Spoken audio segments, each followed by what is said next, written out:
माझे नाव काळे हर्षदा विश्वनाथ आहे. माझ्या शाळेचे नाव Mauli new modern English school Bardapur आहे. आज मी पाण्याचे शुद्धीकरण व प्लास्टिकचा पुनर्वापर हा प्रकल्प केलेला आहे. ही आहे एक फॅक्टरी, ही आहे पाणी शुद्ध करण्याचे एक साधन, हा आहे एक गॅस व ही आहे एक नदी.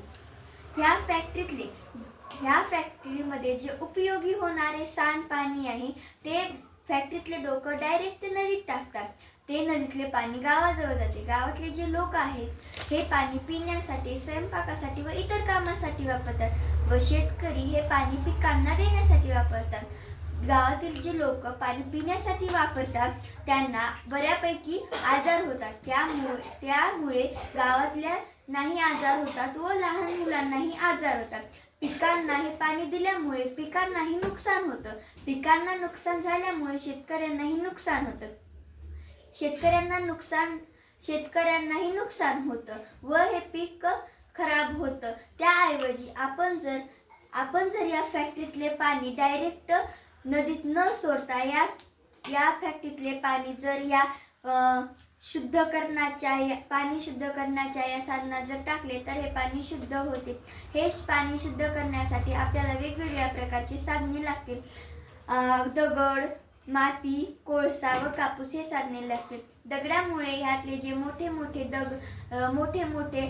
कीटक आहेत ते बाजूला होतील. मातीमुळे ह्यातले जे छोटे छोटे कचरा आहे तो बाजूला होईल. कोळशामुळे ह्यातला जो कचरा आहे तो बाहेर, व कापसामुळे यातले जे कीटक वगैरे तेही नीट होईल व हे पाणी नदीत सोडण्या लायक होईल.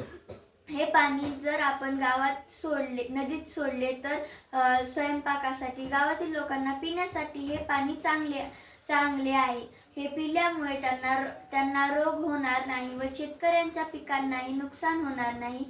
पिकांना नुकसान न झाल्यामुळे शेतकऱ्यांनाही नुकसान होणार नाही.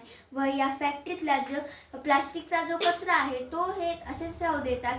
यामध्ये पावसाचे पाणी राहते. यामुळे पावसाच्या पाण्यामुळे यात वेगवेगळ्या प्रकारचे कीटक तयार होतात.